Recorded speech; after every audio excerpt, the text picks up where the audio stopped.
우리 제목 한번 따라해 보실까요? 좁은 길로 걸어가고 계십니까? 우리 좌우 옆 사람 다시 한번 더 보시면서 우리 한번 고백했으면 좋겠습니다. 좁은 길로 걸어가고 계십니까? 네, 좁은 길로 걸어가고 있는 것처럼 보이십니까? 네. 우리 모두는 이 세상을 살아가면서 인생의 교차로를 자주 만나게 됩니다. 그런데 교차로의 특징 중 하나가 무엇이냐라고 하면은 내가 어느 길을 가야 할지를 반드시 선택을 해야만 한다는 것이죠. 그 자리에서는 오래 머물 수가 없습니다.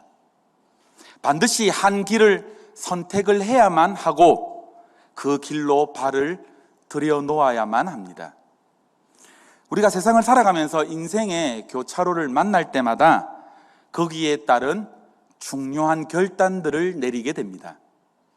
반드시 선택해야만 되며, 그리고 중요한 기로에 설 때마다 우리는 고민을 하게 되는 것이죠.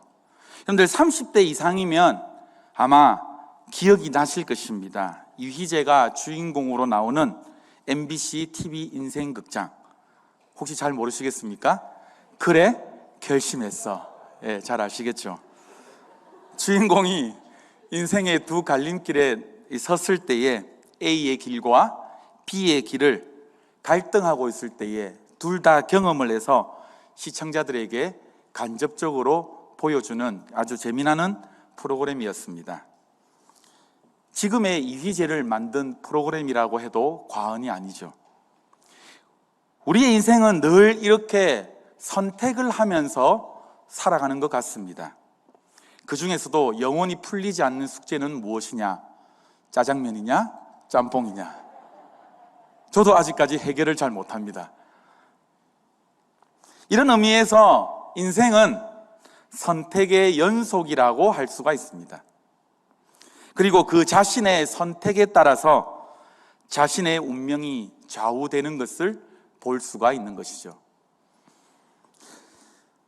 작년이었던가요? 3부 예배 시간에, 제가 청년부 예배 시간에 보여드렸던 사진인데, 사진 한번 보실까요? 대한민국 남자 직장인의 인생 테크트리라는 주제로 JTBC에 나왔던, 뉴스에 나왔던 내용입니다. 직장인으로서 빨리 죽거나 아니면은 오래 살아서 뭐합니까? 결국에는 치킨집을 합니다. 이게 우리의 대한민국의 현실입니다. 학창시절부터 수많이 선택을 했지만, 나의 전공과 맞게 선택을 했지만 결국에는 뭡니까 여러분들? 치킨집입니다. 다 같이 한번 웃자고 이 사진을 보여드렸는데요, 사진에서 보아서 우리가 알 수 있듯이 인생은 우리는 어떻게 해요? 계속 선택을 해야 된다는 것이죠. 그리고 그 선택에 따른 책임이 있다는 것입니다.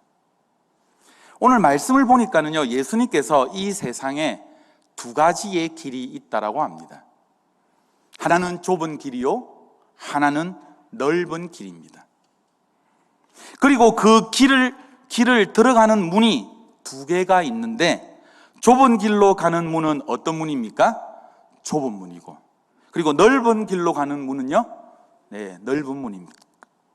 그런데 그 길을 선택한 결과도 두 가지가 있다라고 합니다.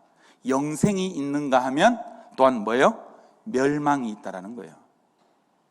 그래서 오늘 이 말씀은 세상 풍조에 휩쓸려가는 이 길을 두고서 넓은 문이다라고 이야기를 하고 있고, 또한 예수님을 믿고 하나님의 사람으로서 살아가는 이 진리와 생명과 영혼으로 가는 문을 무엇이다라고 부른다라고요? 좁은 문이다라고 부른다라고요. 여러분, 지난 2000년 동안 기독교 역사가 증언하는 바가 여러분들 무엇입니까? 세상이라는 큰 흐름은 언제나 큰 문과 큰 길로 비유가 됩니다. 큰 힘이었고 큰 세력이었어요. 그러나 상대적으로 좁은 문과 좁은 길은, 이 비유되는 이 신앙생활은 아주 보잘것없고 어렵게만 보여집니다. 그래서 문이 크고 넓은 길로 간다라는 길은 죄인된 인간들의 본성이요, 하나님을 외면하는 세상의 풍속인 것이죠. 그 세상과 풍속의 흐름을, 우리의 몸을 아주 자연스럽게 맡겨버리고 살아간다는 것, 너무나 쉬운 삶입니다. 이것을 위해 무언가 특별하게 하지를 않아도 그냥 세상의 풍조에 휩쓸려 가는 것이 특징입니다. 그러나 좁은 길로 간다라는 것은 여러분들 무엇입니까? 좁은 길로 간다라는 것은 신자된 자의 외로움이 있습니다. 신자된 어려움이 있습니다. 그리고 특별히 자기만의 책임이 따른다라는 것이죠. 여러분, 넓은 문이 뭐예요? 예수님을 하나님의 아들로 인정하기를 거부하고 그를 믿지 아니하는 사람들이 들어가는 문입니다. 이것이 바로 넓은 문이에요. 그 넓은 문을 들어서면 그 뒤로 뻗어 있는 길이 얼마나 휘황찬란한지, 그리고 그 길은 특징이 무엇이냐? 너무너무 재미나는 일들이 많이 있습니다. 즐기면서 걸어갈 수 있는 길입니다. 이런 의미에서 많은 사람들이 그 넓은 길을 선호하며 달려갑니다. 반면에 좁은 길은 여러분들 어떻습니까? 좁은 문은 예수님을 하나님의 아들로 고백하고 그분을 자신의 구주로, 자기의 구원자로 받아들이고 예수님을 믿기로 작정하는 이런 사람들이 발을 딛는 거예요. 그런데 누가복음 13장 말씀을 보면은요, 오늘 본문 말씀과 아주 비슷한 내용이 나옵니다. 거기에 말씀에 보면은 이 좁은 문이 무엇인가를 이해할 수 있는 배경이 아주 자세하게 나와요. 어떤 사람이 예수님께 와서 이런 질문을 합니다. 예수님, 구원 얻을 사람이 앞으로 많을 것 같습니까? 적을 것 같습니까? 이렇게 예수님께 질문을 합니다. 아마도 이 사람은 구원 얻는 숫자에 관심이 매우 많은가 봅니다. 그 질문을 받으시자 예수님께서 이런 대답을 하시죠. 우리가 함께 한번 읽어볼게요. 누가복음 13장 24절 말씀입니다. PPT 준비되어 있습니다. 함께 읽겠습니다. 시작. 좁은 문으로 들어가기를 힘쓰라. 내가 너희에게 이르노니 들어가기를 구하여도 못하는 자가 많으니라. 이 말을 조금 더 쉽게 한번 바꾸어 볼까요? 어떻게 바꿀 수가 있을까요?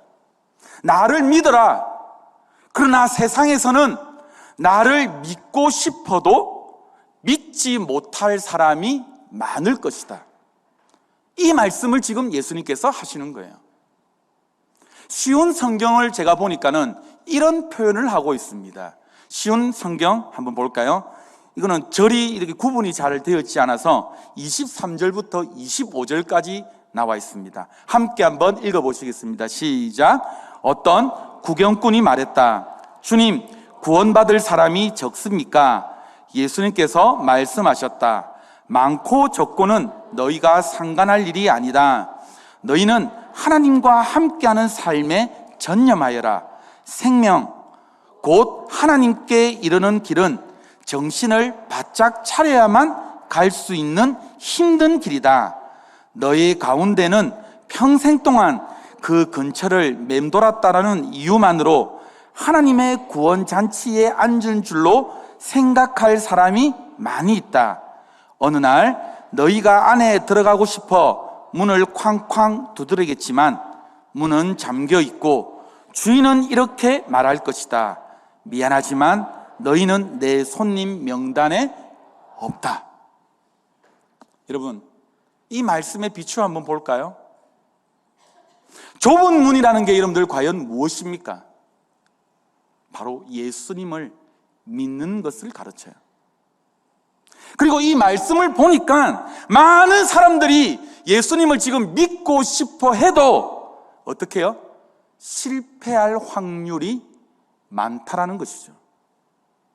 주님께서 지금 경고의 메시지로 말씀하고 있는 장면입니다. 여러분들, 우리 주변도 여러분들 한번 살펴보세요. 세상적으로 누릴 만한 것을 다 받아서 누릴 만한 사람들 얼마나 많이 보여요. 특히 여러분들 해운대에 가보면은요, 건강부터 시작해서 장수에 이르기까지 그냥 거기서 그치면 좋은데 자녀의 복도 있어요, 이 사람들은. 그리고 재물의 복, 명예의 복, 권세에 우리가 부러울 만큼 세상적으로 성공한 분들이 굉장히 많이 있습니다. 제가 유튜브를 보니까, 제가 이제 인테리어에 좀 관심이 있다 보니까 유튜브로 이 집 구조는 어떻게 되어 있는가 좀 많이 살펴봅니다. 그래서 제가 살펴보다가 깜짝 놀란 게 하나 있어요. 여러분들, 서울의 잠실에 가면은 가장 높은 빌딩, 여러분들 잠실 월드타워 알죠? 이렇게 롯데타워. 거기 시그니엘이라는 주거 단지 아파트가 있어요. 거기를 이 유튜버가 이렇게 촬영한 것을 제가 이렇게 봤는데, 야, 과연 다르더라고요. 예. 말도 잘 안 나오네. 근데 제가요, 너무 제 상식선에서 이해가 안 됐던 게 뭔지 압니까, 여러분들? 아침 조식에 계란을 하나 사 먹는데 그 달걀 하나 값이, 계란 후라이 하나 값이 여러분들 얼마인 줄 아세요? 9,000원입니다. 여러분들 와 하시죠? 거기 사람들은 9,000원이 비싼 줄도 모르고 먹는 사람들이 그 사람이에요. 그러니까 우리가 부러워할 만큼 성공한 사람들이 너무 많습니다. 그런데 이것저것 다 누리는 사람들 가운데서도 예수 믿는 것 하나만큼은 실패한 사람들이 많다는 거예요. 좁은 문을 들어가려고 해도 못 들어가고 포기하는 사람들이 아주 많다라는 거예요. 바로 이것을 주님께서 지금 경고하고 있는 겁니다. 여러분들, 요즘은 개성이 너무나 뚜렷한 시대인 것이죠. 자기의 주장이 뚜렷한 시대입니다. 불과 반세기 전만 해도 우리가 시장에 가면은 여러분들 어때요?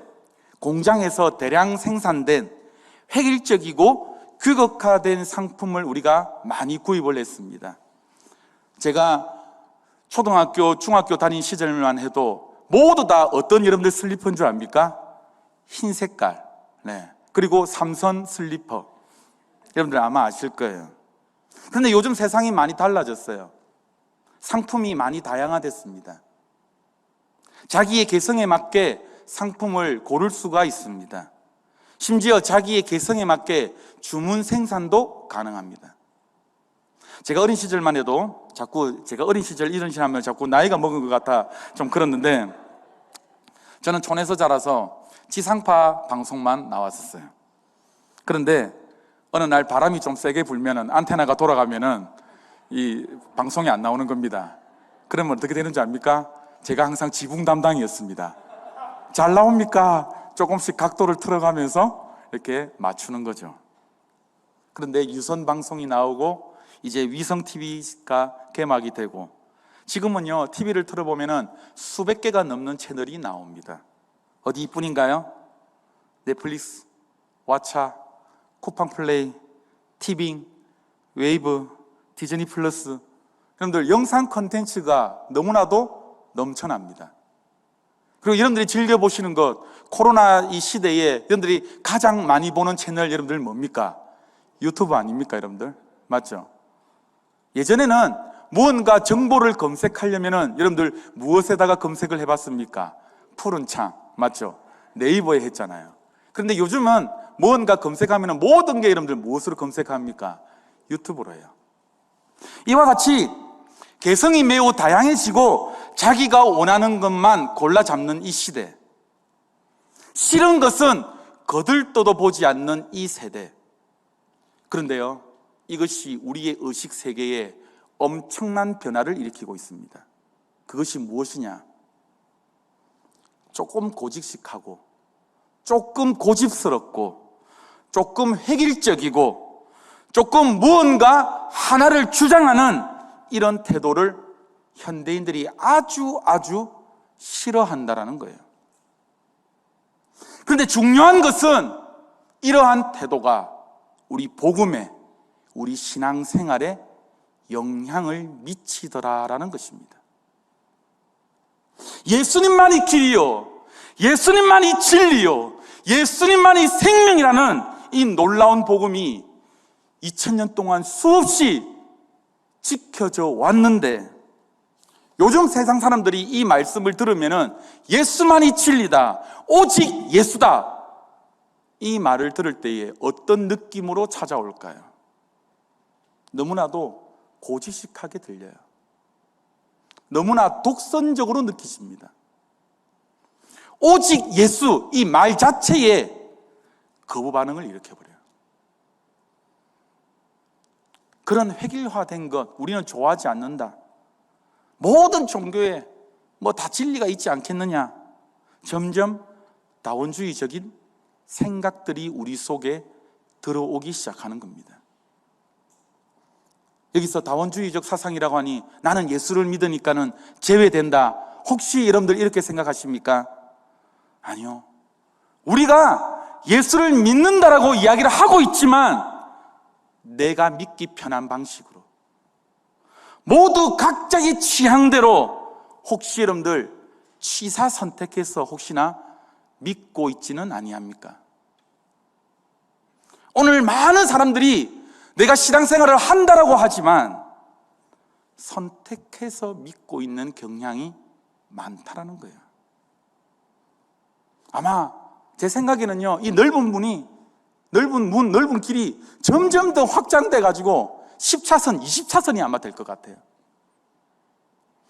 반면에 예수님만이 우리의 구원이라고 주장하는 이 기독교의 좁은 문은 아마 제가 예상하건대 점점 더 좁아질 것이다라고 예상이 됩니다.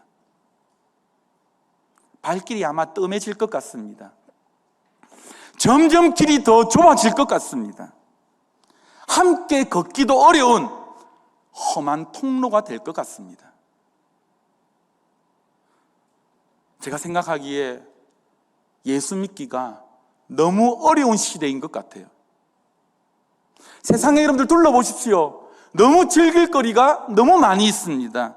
세상에 좋은 게 너무 많이 있습니다. 세상과 타협할 거리가 너무 많이 있다라는 거예요. 그런데 이런 형편에서 저와 여러분들 모두가 예수님을 나의 구주로 고백하고 그분을 믿고 그분을 따르는 이 좁은 길을 택하였다라는 이 사실, 얼마나 감사한 줄 모릅니다. 아멘입니까? 이 지금 불금인데 왜 이 자리에 나왔어요, 여러분들? 도대체 여러분들은 어떤 생각을 가지고 이 장소에 나오셨습니까? 즐길 거리가 너무 많잖아요. 그런데 우리가 하나님께서 은혜를 주셨기 때문에 그 은혜에 우리가 이 자리에 나와 있다라는 것입니다. 그런데 이것이 얼마나 중요한 거예요. 내가 여러분들 믿고 싶다라고 여러분들 믿었어요? 내 의지가 여러분들 강해서 여러분들 믿었습니까? 내가 눈으로 뭔가 보았기 때문에 그 사실에 즉시해서 내가 믿었어요? 아니에요. 절대로 아니에요. 우리가 바로 하나님의 은혜로 우리가 믿은 거예요. 하나님이 나를 믿게 만드신 거예요. 믿고 나니 여러분들 정말 희한하지 않습니까?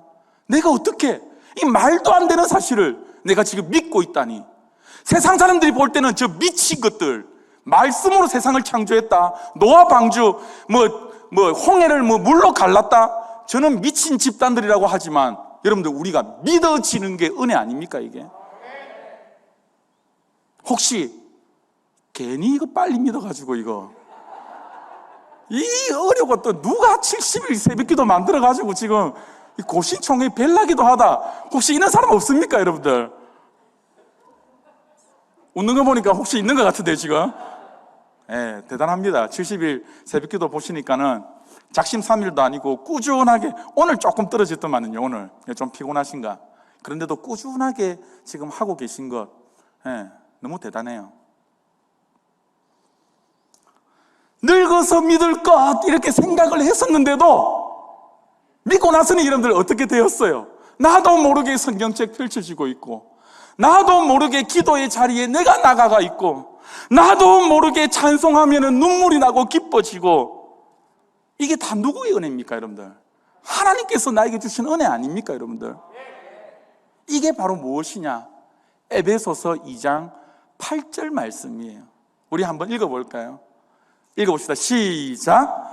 너희는 그 은혜에 의하여 믿음으로 말미암아 구원을 받았으니 이것은 너희에게서 난 것이 아니요 하나님의 선물이라. 아멘. 내가 노력해서 내가 이것들을 이룬 것이 아니라 하나님께서 나에게 선물을 주셨고, 내 의지대로 가는 것이 아니라 하나님께서 나에게 은혜를 작동시킴으로 말미암아 내가 이 자리에 서 있는 것입니다. 그래서 이런 놀라운 선물을 값없이 받고 예수님을 내 마음에 모신 삶, 그래서 우리는 어떤 사람이에요? 좁은 길을, 좁은 문을 선택한 자들이라는 것이죠. 그런데 중요한 사실이 하나가 있어요. 그게 무엇이냐? 우리가 좁은 길로 들어섰다라고 해서 모두가 그러면은 좁은 길로 걸어가는가라는 문제입니다. 좁은 문으로 들어간 사람이 좁은 길로 가는 것은 너무나도 당연하고 상식적인 일이죠. 그런데 실제로 보면은 그렇지 않는 경우가 더 많다라는 것입니다. 이게 참 아이러니해요. 이것이 문제예요. 그래서 오늘 이 문제를 말씀을 통해서 한번 살펴보려고 합니다. 오늘 우리가 읽은 마태복음 7장에서 이 사실을 암시를 받고 있어요. 오늘 여러분들 마태복음 7장을 읽었는데요, 예수님께서 좁은 문으로 들어가라 라고 말씀하실 때에 이 지금 설교를 받고 있는 대상이 여러분들 누구입니까? 말씀을 듣는 대상이 누구예요? 제자들이에요. 우리가 마태복음은 총 5개의 설교로 이루어졌는데 첫 번째 5장부터 7장까지가 산상설교의 말씀입니다. 그런데 대상이 누구라고요? 제자들입니다. 산상수훈 전체는 주님을 안 믿는 사람이 아니에요. 믿는 사람입니다. 그리고 특별히 누구에게요? 제자들에게요. 여러분들, 제자들이 어떤 사람입니까? 예수님을 믿고 따르기 위해 어떠해요? 가정도 버리고 고향도 버리고 지금 혈혈단신으로 지금 주님을 쫓는 자들입니다. 그에게 지금 뭐라고 이야기한다라고요? 좁은 문으로 들어가라라고 말씀하고 있어요. 이 말씀에 여러분들 비추어 보니까 예수님이 좁은 문으로 들어가라라는 이 말씀은 단순히 너희들이 예수를 믿으라라는 뜻이 아니다라는 결론이 나오게 되는 것이죠. 그 이상의 의미가 지금 담겨져 있는 것입니다. 이 말씀의 의미가 여러분들 뭐예요? 좁은 길로 걸어가라라는 의미예요. 즉 이미 너희는 예수 그리스도를 하나님의 아들로 인정하고 있다. 인정하고 믿었으니 이제부터는 어떻게 해요? 험하고 고되고 외롭고 이 어려운 길을 신앙생활하는 끝까지 견디어내라 라는 말씀인 거예요. 너희가 지금 예수를 믿는다라고 할지라도 비록 어려움이 많이 찾아올 것이다, 고통이 찾아올 것이다, 너희들이 고독할 것이다. 그러네 어떻게 해요? 끝까지 가라는 거예요. 끝까지 승리해라 라고 부탁의 말씀이 바로 이 말씀이에요. 우리 찬양 중에 여러분들 어르신들은 아마 이 찬양 잘 알 거예요. 비바람이 앞을 막아도 뭡니까? 나는 가리 주의 길을 가리. 시간이 있기 때문에 집에서 부르십시오. 제가 좋아하는 찬양 중에 하나입니다. 그래서 여러분들, 좁은 문 들어서기와 좁은 길 걸어가기는 뭐예요, 여러분들? 원칙상 하나여야 돼요. 동일해야 됩니다. 그런데 너무 안타까운 게 무엇이냐라고 하면은, 교회 안에서 보면은요, 좁은 문으로 들어오기는 했어요. 그런데 좁은 문으로 좁은 길로 걸어가야 되는 길을 딱 보니까 너무 힘들어 보이는 거예요. 너무 외로워 보이는 거예요. 와, 이 잘못 선택했다 이거. 나는 적당히 좀 가자 라고 문 앞에서 서성거리는 분이 너무 많다라는 겁니다. 여러분, 좁은 문 들어서기와 좁은 길 걸어가기는 전혀 다른 개념이 아닙니다. 마치 별개인 것처럼 신앙생활을 하시는 분들이 많은데 그게 아니다라는 거예요. 여러분, 좁은 문으로 들어왔습니까? 그러면 좁은 문으로 들어온 사람은 반드시 어떻게 해요? 좁은 길로 걸어가야 되는 것이죠. 들어와 놓고는 내가 겁이 난다, 무섭다, 외롭다, 이거는 말이 안 되는 겁니다. 우리가 이런 신앙생활을 하면은 안 된다라는 거예요. 그런데 무서운 말이 있어요. 우리가 이런 신앙생활을 하면은 영생을 받을 수 있다라고 아무도 장담을 하지를 못한다라는 말씀이에요. 무서운 말씀이에요. 그래서 여러분들에게 질문을 던져 드릴 텐데요. 여러분들은 과연 좁은 길을 걸어가고 있습니까? 각자 한번 여러분들의 신앙을 한번 체크 한번 해보세요. 제가 총 3가지의 질문을 드릴게요.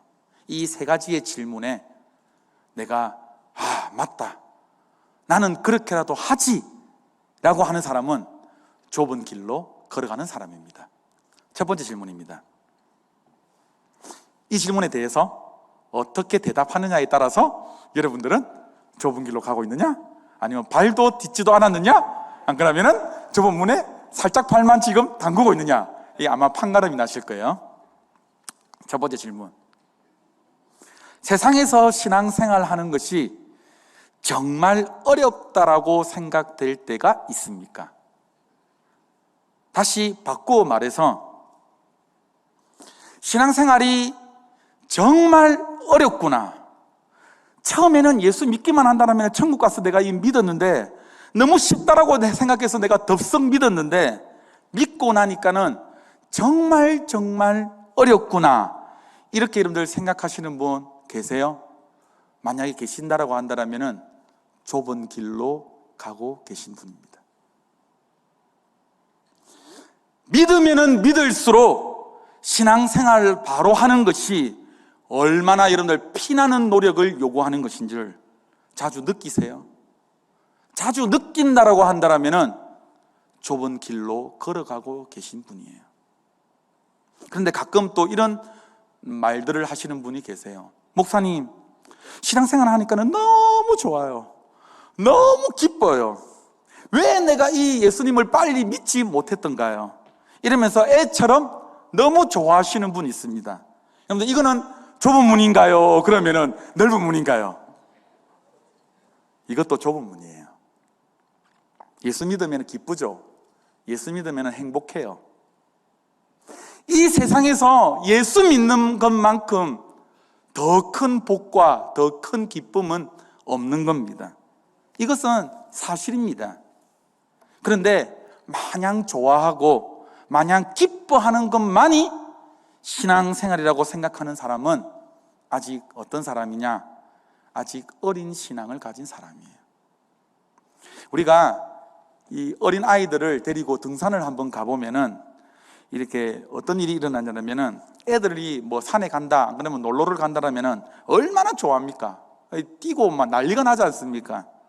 그래서 산에 딱 데리고 산 밑에 딱 갖다 놓으면은 막 이제 막 정상이 얼마 되지 않으면 내가 먼저 가겠습니다라고 완전 폴짝폴짝 뜁니다. 이 제주에 제가 아이들과 함께 여행을 한번 갔던 적이 있는데요. 산도 아닙니다. 오름입니다, 오름. 애들이 너무 좋아하는 거예요. 눈 고지가 앞에 보이니까는 아빠 저기만 가면 되는 거야 하고 자기 둘이가 뭐 뒤도 안 돌아보고 그냥 쫓아갑니다. 얼마 올라갔을까요? 조금만 올라가더니 그때는 나중내부터 시작을 해서 아우성입니다. 업어달라, 힘들다, 덥다, 그리고 주저앉아 버립니다. 여러분들, 이게 정상이지 않습니까? 높고 가파른 험한 산을 여러분들 올라가면은요, 애들이 힘들어해요. 이게 정상입니다. 기분 좋아하던 것은 등산이 아직 뭔가 모를 때입니다. 신앙생활도 마찬가지죠. 처음 시작하면 너무나 기뻐요. 얼마나 감사한지요. 그런데 신앙생활을 계속하게 되고 하나님의 말씀의 의미가 무엇인지 자꾸 깨닫게 되고 하나님께서 우리에게 요구하시는 것이 무엇인지를 자꾸 깨달아갈 때에 또한 우리의 자신이 변화된 이 신분이 얼마나 고상하고 얼마나 거룩한지를 날마다 깨달아간다고 한다면 그때부터는요, 신앙생활이 만만치 않다는 것을 느껴지게 됩니다. 또한 더욱이 세상이 악해지면은 악해질수록 하나님의 자녀로 살아간다는 것, 정말 힘들다라는 것을 피부로 느껴져요. 이 세상 거짓되고 엄란한 이 세상 가운데에 내가 하나님의 자녀로 살아간다, 얼마나 외롭고 고독한 싸움인 줄 여러분들 모릅니다. 피 튀기는 싸움과 마찬가지예요. 흔히들 신앙생활을 일컬어 무엇으로 비유하냐? 연어가 강물을 거슬러 올라가는 것을 비유합니다. 바다에서 마음대로 떠놀던 그 연어가 산란기가 되면 어떻게 됩니까? 과거에 자기가 떠났던 강으로 거슬러 올라가는 것이죠. 큰 물을 거슬러 강 상류로 올라갑니다. 아무도 그 기세를 막지 못하는 거예요. 웬만한 전력이 있어도 그것을 점프해내서 뛰어넘습니다. 미국 같은 경우에는요, 곰들이 딱 지키고 있습니다. 폴짝폴짝 뛸 때 어떻게 하려고요? 연어를 잡아먹으려고. 그런데 연어는 그 위험에도 개의치 않습니다. 잡아먹히는 놈은 잡아먹히는 것이고 계속해서 어떻게 하는 겁니까? 전진하는 거예요.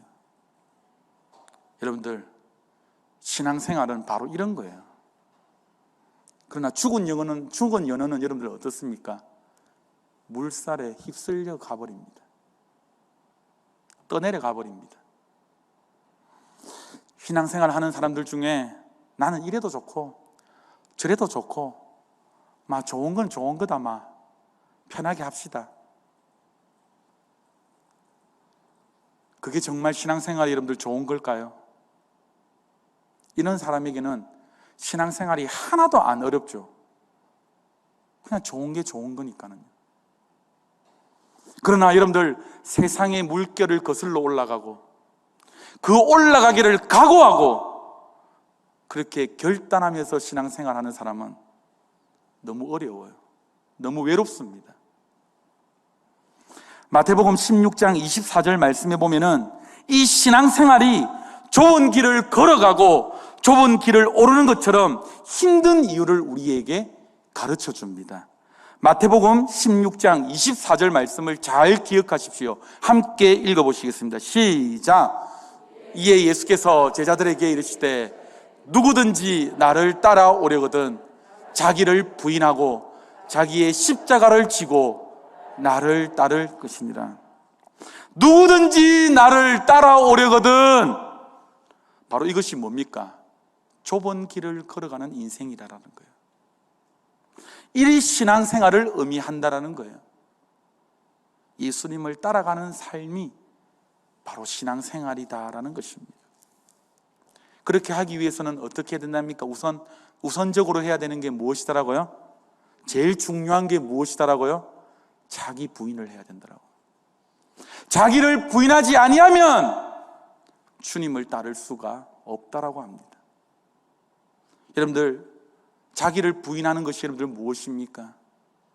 예수님을 믿기 전 내가 가졌던 그 욕망을 내려놓는 거예요. 하나님 대신 나 자신을 위해서 내 가슴 속에 품고 있던 이 야망, 이 욕심을 내려놓는 작업입니다. 우리 속에는 늘 뭐가 도사리고 있습니까? 이 부패한 옛 본성이 아직까지 계속해서 스물스물 여러분들 올라오고 있지 않습니까? 그래서 낚시를 딱 하면 여러분들 보세요. 갓 잡은 이 갈치처럼 팔딱팔딱 뛰는 게 우리 안에 옛 자아의 모습이에요. 그런데 이런 것을 계속해서 죽이는 삶이 여러분들 무엇입니까? 자기를 부인하는 삶입니다. 나의 옛사람을 십자가에 못 박는 것, 이것이 바로 자기를 부인하는 삶인 것이죠. 내가 예수님의 제자답게 내가 예수를 닮아가기 위해서 몸부림치는 삶, 이게 바로 무엇이냐? 자기를 부인하는 삶이라는 거예요.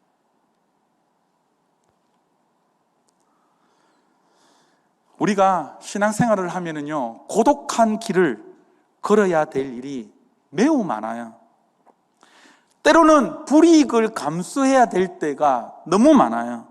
어떤 때는 여러분들 핍박을 당할 수가 있습니다. 쉬울까요? 어려울까요? 어려워요. 그래서 신앙생활이 어렵다니까요. 단적인 예를 하나 드릴게요. 제가 큐티 학교 때도 제가 이야기를 했는데, 제가 어릴 때 태권도를 너무 좋아했습니다.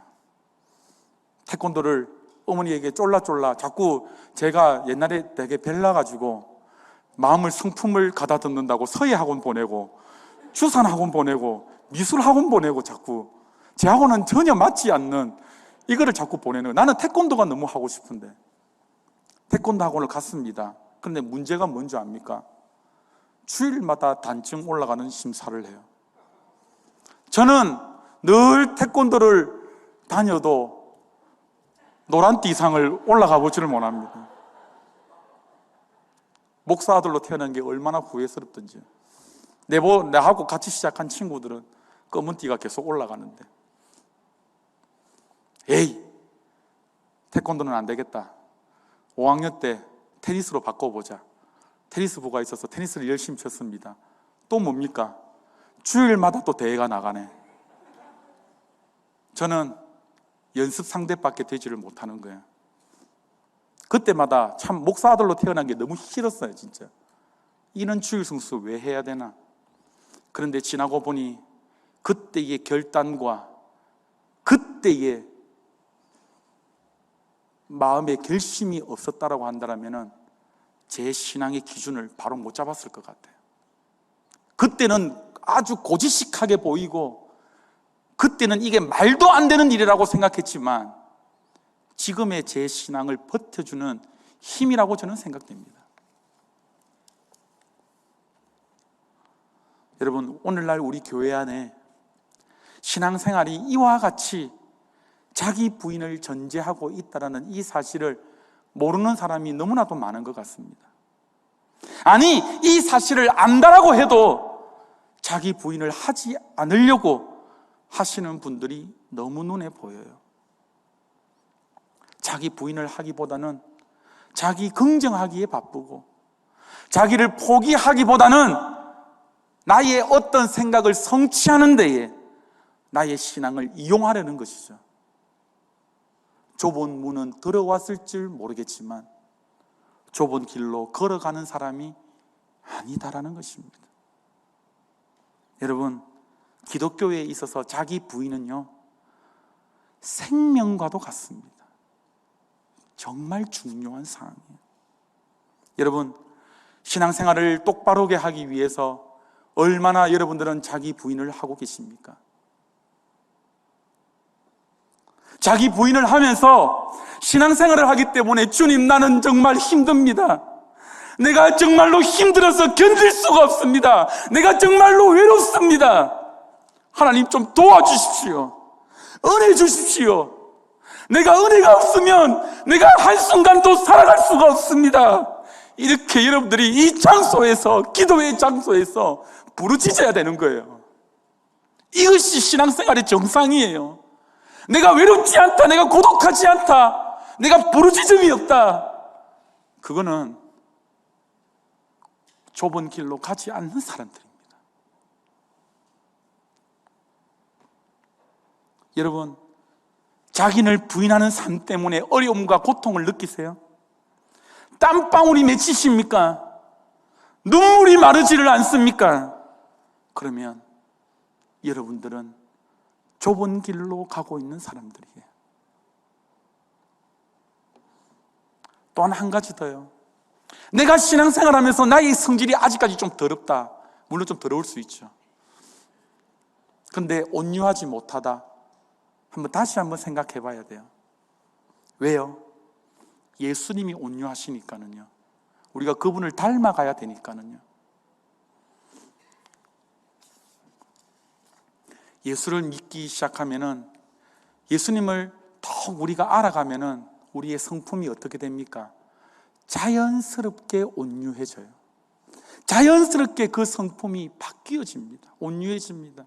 아직까지 남에 대해서 내가 날선 칼처럼 내가 되고 있다.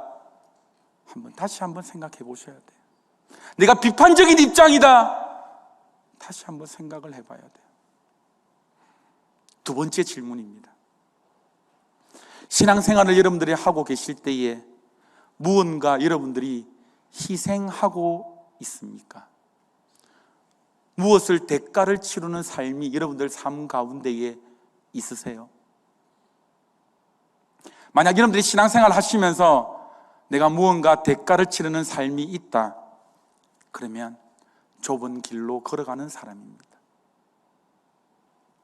특별히 내가 신앙생활 하면서 희생되는 게 없다, 이러면 나의 신앙생활을 다시 한번 점검해야 됩니다.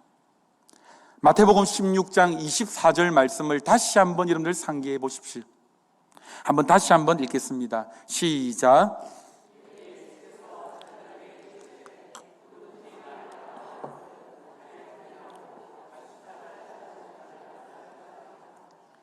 여러분들 십자가를 지는 게 여러분들 무엇입니까? 자기 희생이에요. 대가를 치르는 삶입니다.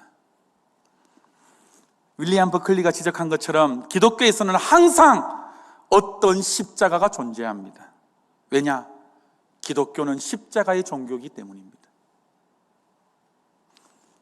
예수님은 솔직하게 이 십자가를 숨기려고 하시지 않으셨어요.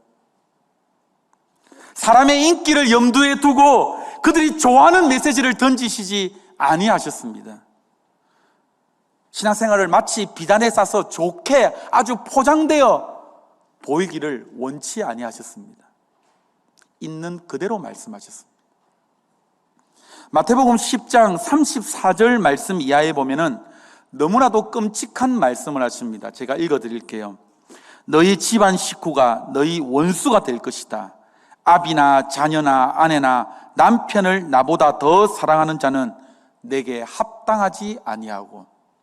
이 10장 말씀은 마태복음이 총 5개의 설교가 있지 않습니까? 10장은 예수님께서 제자들을 파송하는 제자 파송장입니다. 제자들을 파송하시면서 지금 10장 34절 말씀 보니까 너희 집안 식구가 원수가 될 것이래요. 내 아비나 자녀나 아내나 남편들이 나보다 더 사랑하는 자는 합당치 않대요. 여러분들, 이게 무슨 말씀입니까?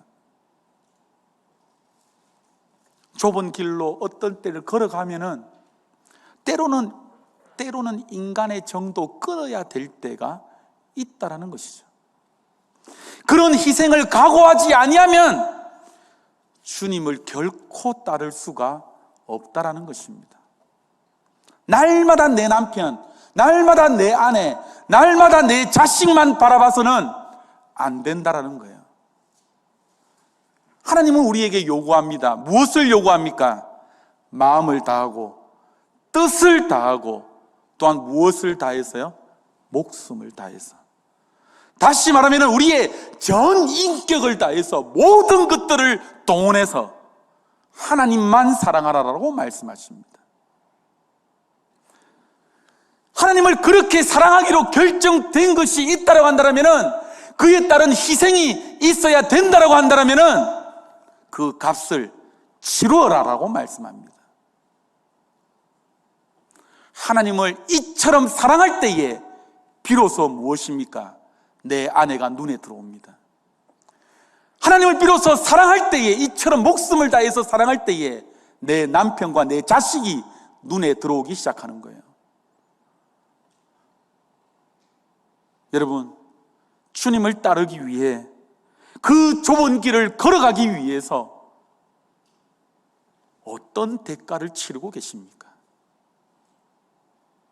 주일 예배 나와서 예배 드리는 것 이 하나도 지키지 못해서 주의를 지켰다가 빼먹었다가 산으로 갔다가 들로 갔다가 정말로 대가를 치르는 값이라고 여러분들 이야기할 수 있겠습니까? 또한 수입이나 내 생활 환경에 비해서 너무나 초라한 헌금을 내고 있으면서도 내가 희생을 하고 있다? 아니겠지요. 우리 주변에 수많은 사람들이 예수님을 알지 못하는데 내가 한 번이라도 그 복음을 전하지 못했다? 무슨 희생이 있다라는 말입니까? 내 이웃이 너무나도 어려움을 당하고 있는데 그들을 한 번이라도 돌아보지 못했다, 예수 그리스도의 사랑으로 다가가지 못했다, 그런 희생이 없었는데 무슨 좁은 길로 간다라는 것입니까? 다시 한번 여러분들 자신에게 한번 질문하십시오. 무슨 대가를 내가 지불하고 있는지요? 마지막 세 번째입니다. 마지막 세 번째 질문은 내가 신앙생활 하면서 내가 얼마나 하나님 나라에 소망을 두고 있는가입니다. 그 기쁨이 만약 나에게 있다라고 한다면 우리는 좁은 길을 걸어가는 자입니다. 하나님 나라만 생각하면 문득 내 가슴이 벅차오르는 거예요. 주님 나라에서 우리의 영광만 생각한다고 한다면 갑자기 내 마음에 은혜의 강물이 폭포수처럼 쏟아지는 거예요. 비록 내 환경과 내 어려움을 볼 때는 아무리 해결되지 않는다라고 할지라도 영광을 바라볼 때에 그 세상이 줄 수 없는 기쁨이 나에게 온다라고 한다면 우리는 좁은 길을 걸어가고 있는 자입니다. 아까 등산을 이야기를 했는데요, 오르기 힘든 산을 여러분들 등산할 때가 있지 않습니까? 우리 담임 목사님 등산을 너무 좋아해서 교역자들 모일 때마다 등산을 하시자라고 하는데 좀 마음이 안타까운 것은 요즘은 힘이 좀 빠졌다라는 겁니다. 저번에는 이 별명이 날다람쥐거든요. 콤파스가 길기 때문에 도저히 따라가지를 못합니다. 제가 죽자사자 제가 처음 이제 함께하는 교회 와가지고 군기가 바짝 뜰 때 안락동에서 유목사, 그러니까 일주일마다 한 번씩 갔었어요. 저 산을 올라갈 때. 저도 죽자사자 올라갔죠. 그러니까는 그러니까 제 전임 사역자가 조금 덩치가 좀 크지 않습니까? 그러니까 올라가지 못 올라갔는데 저는 이제 잘 올라가니까 너는 잘 올라가구나. 그래서 일주일마다 한 번씩 올라간 경험이 있습니다. 그런데 힘든 산을 등산할 때에 한 두세 시간 걸어 올라갔는데 아직까지 정상이 안 보여요. 그러면 지치게 마련이죠. 맞죠? 이번에도 교육자들이 설악산 올라갈 때에 정말 힘들던데, 그런데 이럴 때요, 위에서 내려온 사람들을 꼭 만납니다. 맞죠? 그럼 우리가 늘 던지는 말이 여러분들 무슨 말입니까? 얼마 남았어요. 맞죠? 동일하시군요. 얼마 남았어요? 얼마 남았어요? 그러면 어떤 사람들은요 30분도 더 남고 1시간도 더 남았는데 꼭 어떤 말을 하는 사람이 있는 줄 압니까? 5분만 가십시오. 5분만. 거의 정상에 다 왔습니다. 꼭 이 말을 한 번쯤은 다 들어봤죠.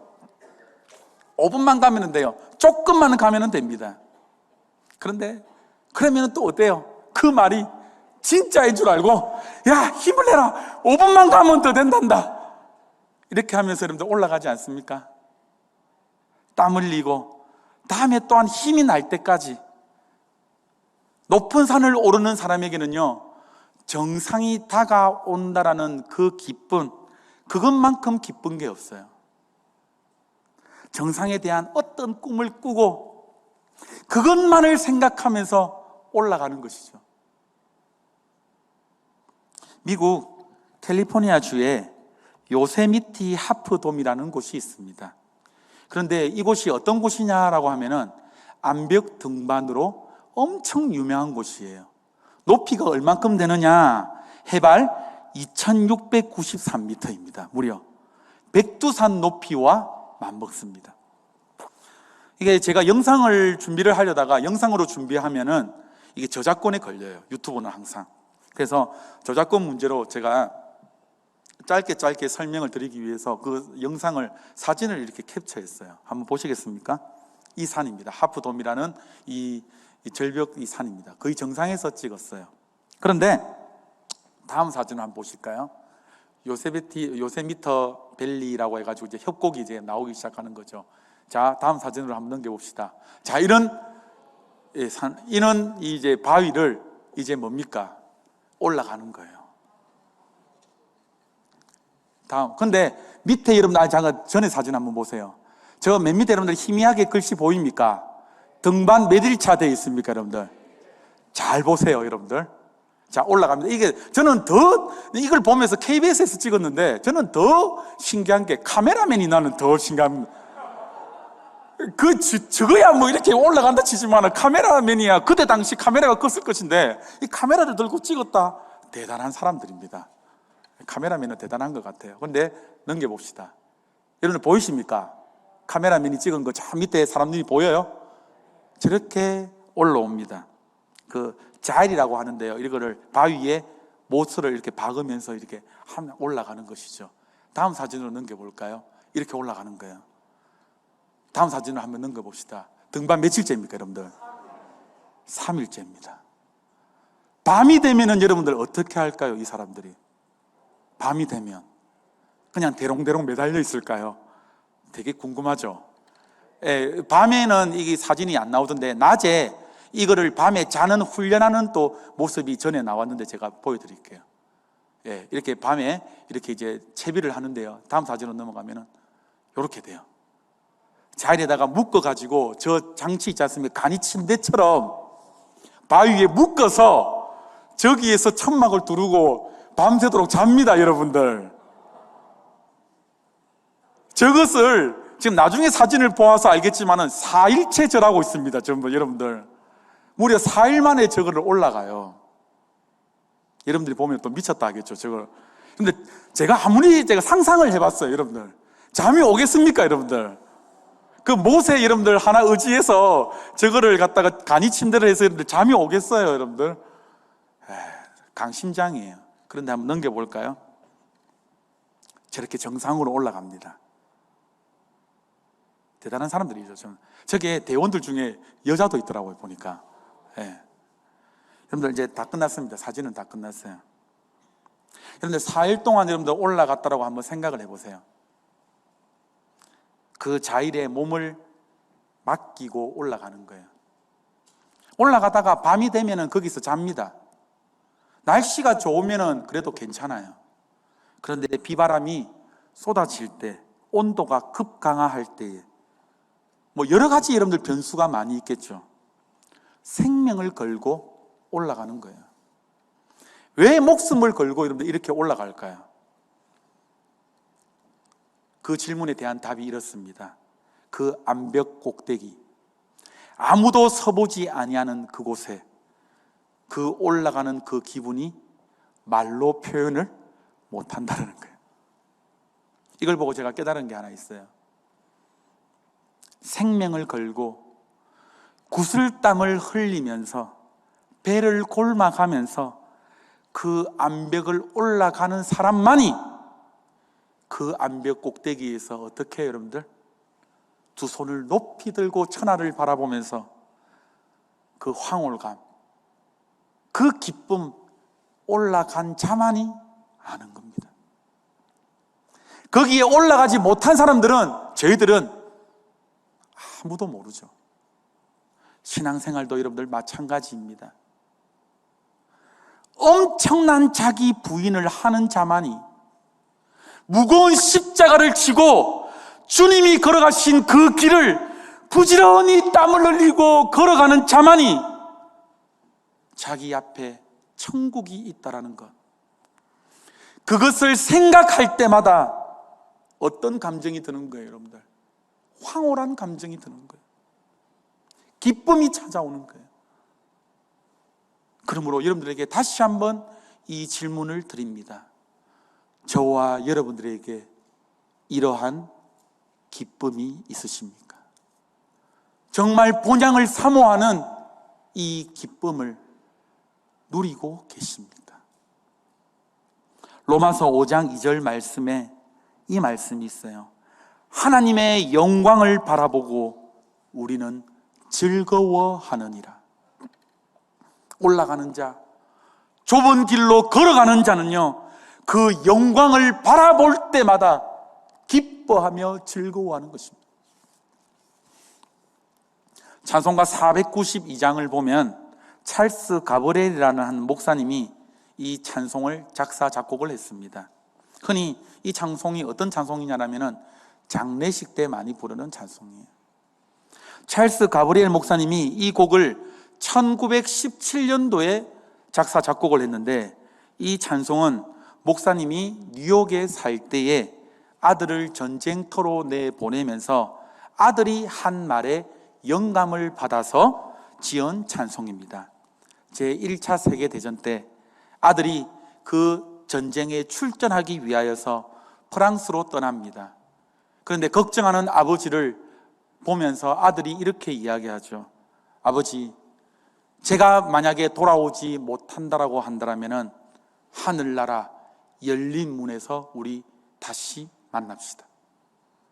아들을 보내고 나니까는 정말 저리고 그 아픈 마음, 이 마음으로 기도하다가 열린 문 앞에서 만나 뵙겠습니다. 열린 문 앞에서 만나 뵙겠습니다. 이 말을 기억하며 하늘의 소망을 두고 지은 찬송이 바로 찬송가 492장입니다. 4절 가사를 보면은 이런 가사가 있어요. 한숨 가시고 죽음 없는 날 사모하며 기다리니 내가 그리던 주를 배울 때 나의 기쁨이 넘치리라. 열린 천국문 내가 들어가 세상 짐을 내려놓고 빛난 면류관을 받아 쓰고서 주와 함께 다스리리. 사랑하는 성도 여러분, 주의 나라를 생각할 때마다 우리들 마음속에 이런 황홀감이 있습니까? 만약 이러한 기쁨이 있다라고 한다면 저와 여러분들은 좁은 길로 걸어가고 있는 성도들입니다. 만약 우리가 철저히 자기 자신을 부인하면서 힘들었지만 우리가 신앙생활을 바로 하고 있다, 정말 본향을 사모하고 있다, 그러면 분명 어떤 자입니까? 좁은 길로 걸어가는 자입니다. 말씀을 맺습니다.